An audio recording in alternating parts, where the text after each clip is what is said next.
Post corona के बाद दुनिया में एक नया संबंधों का वातावरण शेप लेगा। लेकिन आज पोस्ट कोरोना जो नया वर्ल्ड ऑर्डर तैयार होगा, और होना ही है, और होना ही है, और होना ही है। किस रूप का होगा, कैसा होगा, कौन उसको इनिशिएट करेगा, वो तो वक्त बताएगा। ऐसी स्थिति में भारत विश्व से कट करके नहीं रह सकता।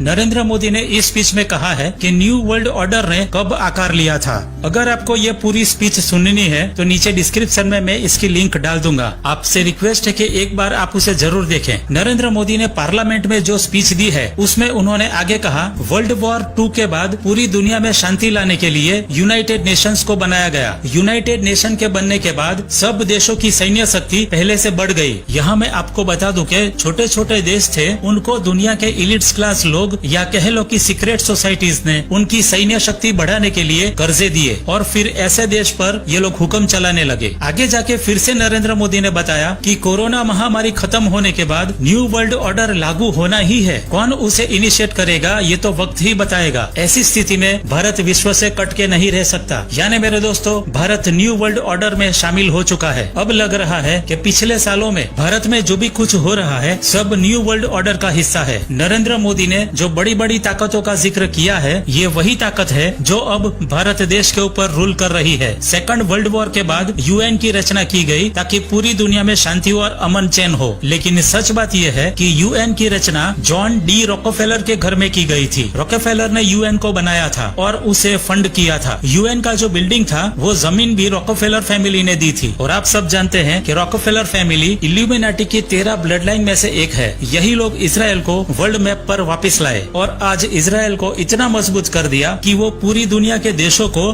बैंक वगैरह को कर्जा देता है। नरेंद्र मोदी ने भी इन्हीं शैतान के पुजारियों के साथ हाथ मिला लिया है। कोरोना की वैक्सीन भारत में बनाने के लिए रॉकफेलर फाउंडेशन ने $55 लाख दिए थे। हम जानते हैं कि पिछले सालों में बिल गेट्स ने भी भारत में बहुत इंटरेस्ट लिया था। इन लोगों का मकसद साफ है, इनको दुनिया की पॉपुलेशन कम करनी है। अगर हम साल 2021 की बात करें तो वर्ल्ड पॉपुलेशन लगभग 8 बिलियन यानी 8 अरब है। न्यू वर्ल्ड ऑर्डर के जो 10 रूल है जो कि जॉर्जिया गाइडस्टोन के ऊपर लिखे गए हैं, उसमें साफ लिखा है कि दुनिया की आबादी को 5 अरब तक लाना है। यही बात बिल गेट्स ने भी कही थी कि अगर हम वैक्सीनेशन के ऊपर मेहनत करेंगे तो दुनिया की आबादी कम कर सकते हैं। इनका मानना है कि नेचर को सबसे ज्यादा इंसान से खतरा है, इसलिए इंसान को ही खत्म कर दिया जाए। ऐसी महामारी लाकर इंसान की आबादी कम की जा सकती है। जब तक इनका मौत का टारगेट पूरा नहीं हो जाता तब तक लोगों को मरने दिया जाएगा।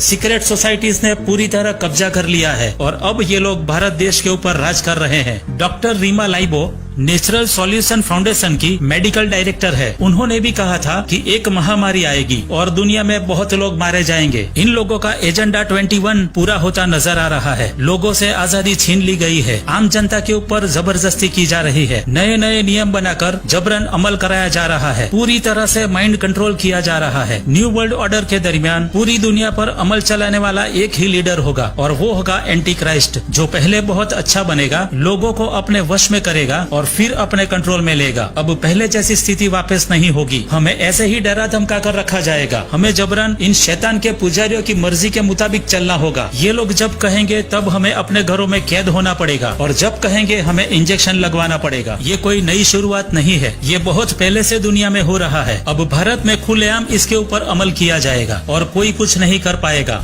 दुनिया के इलिट्स, सीक्रेट सोसाइटीज एंटी क्राइस्ट के लिए रास्ता तैयार कर रहे हैं। एंटी क्राइस्ट जब अपनी मनमानी करेगा तब हर एक को अपनी छाप लेने के लिए मजबूर करेगा। बाइबल में इसके बारे में पहले से प्रोफेसी कर दी गई है। जिनके हाथों पर या माथे पर शैतान की छाप होगी वही सेल परचेस कर सकेगा, कहीं आ जा सकेगा। ये छाप लेना कंपलसरी कर दिया जाएगा। एंटी क्राइस्ट झूठा मसीहा है। दरअसल ये जो कोरोना है ये एक बहाना है लॉकडाउन का, और लॉकडाउन के आड़ में देश को बेचा जाने का एक प्लान्ड एक षड्यंत्र है जो कि आपके सामने हो रहा है।